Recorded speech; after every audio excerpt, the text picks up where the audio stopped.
ஒரு நிமிஷம் தான். ஆனா இந்த ஒரு நிமிஷம் முடியும் போது இன்னைக்கு உலகத்துல என்ன நடக்குதுன்னு உங்களுக்கு கிறிஸ்டல் கிளியரா தெரியும். ரெடியா? சரி, முதல்ல ஒரு முக்கியமான இன்டர்நேஷனல் அப்டேட். இன்னில இருந்து இந்தியாவும் அமெரிக்காவும் வாஷிங்டன்ல ஒரு முக்கியமான வர்த்தக பேச்சுவார்த்தையை ஆரம்பிக்கிறாங்க. இது மொத்தம் 3 நாளைக்கு நடக்க போகுது.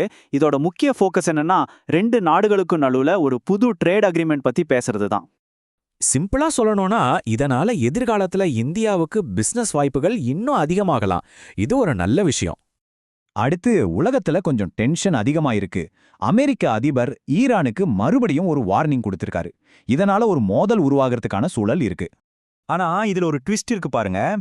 ஒரு பக்கம் ஈரானுக்கு வார்னிங் கொடுக்கறாங்க, ஆனா அதே சமயம் சமாதான பேச்சுவார்த்தைக்காக ஒரு அமெரிக்க குழு பாகிஸ்தானுக்கும் போகுது. இது என்ன காட்டுது தெரியுமா?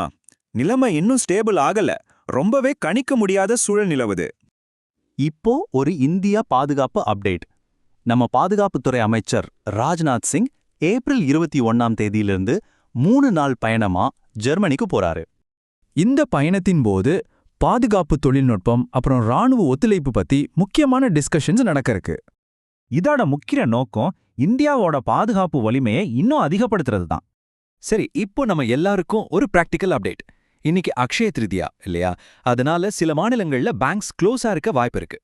ஸோ உங்களுக்கு இன்னைக்கு பேங்க்ல ஏதாவது வேலை இருந்துச்சுன்னா கிளம்புறதுக்கு முன்னாடி உங்க பிரான்ச்சுக்கு ஒரு ஃபோன் பண்ணி கன்ஃபார்ம் பண்ணிக்கோங்க.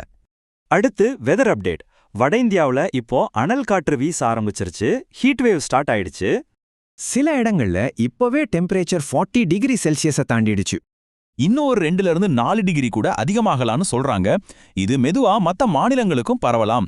சோ எல்லாரும் நல்ல தண்ணி குடிச்ச ஹைட்ரேட்டடா இருங்க, ரொம்ப முக்கியம். கடைசியா 2 குயிக் அப்டேட்ஸ். 1, வெயில் காரணமா இந்தியாவுல எல்பிஜியோட தேவை குறைஞ்சிருக்கு. 2வது, தேர்தல் ஆணையம் தப்பான தகவல்களை பரப்பின 11,000க்கும் மேற்பட்ட சோஷியல் மீடியா போஸ்ட்கள் மேல நடவடிக்கை எடுத்திருக்காங்க. சரி, இப்போ நீங்க சொல்லுங்க, இந்த நியூஸ்ல உங்களுக்கு எது ரொம்ப முக்கியமானதா படுது? உங்க பதில மறக்காம கமெண்ட்ல சொல்லுங்க. தினமும் ஒரு நிமிஷத்துல உலகத்துல என்ன நடக்குதுன்னு தெளிவா பயனுள்ளதா தெரிஞ்சுக்க மறக்காம ஃபாலோ பண்ணுங்க.